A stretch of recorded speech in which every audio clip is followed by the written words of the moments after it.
Горский мальчик из бедной крестьянской семьи маленького селения Христиановское с его каменистого плата увидел огромный мир, который поместил в свою поэзию. Он был глыбой, блистающей вершиной, духовным оберегом своего народа, преградой для всех тех, кто хотел покуситься на духовность и человечность. Он и его творчество стали спасительным островом в океане ненависти того времени. Масштабность его мировосприятия поражала современников и еще будет поражать потомков. Он был солдатом своей эпохи. Он был одним из них, революционеров, за которым шли в манящую неизвестность новой жизни. Георгий Малиев являлся членом Осетинской революционно-демократической партии «Кермен». И уже потом, когда он осознал, что имеет отношение к власти, под жерновами которой стали уничтожаться его братья и сестры, отрекся от этой бесчеловечной, тиранической власти и посвятил себя служению людям. Начинается сталинский террор. Тучи сгущаются над поэтом.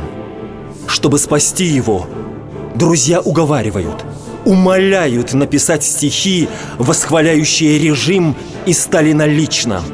Но он решительно отвергает всякую возможность компромисса с властью, погубившей миллионы безвинных душ.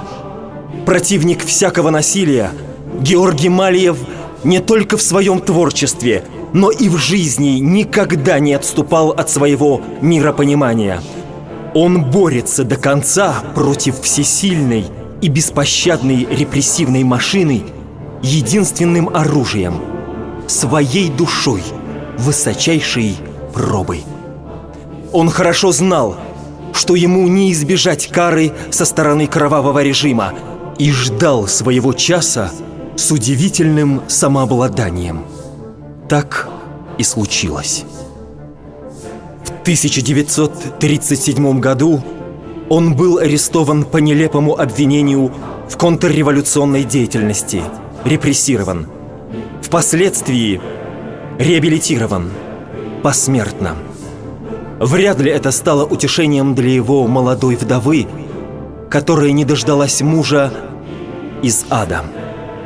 Узнал ли он, будучи узником лагеря в далекой Сибири, что его любимая жена Жарада носит в своем чреве ребенка?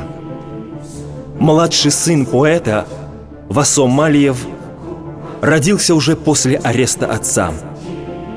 Место захоронения поэта неизвестно.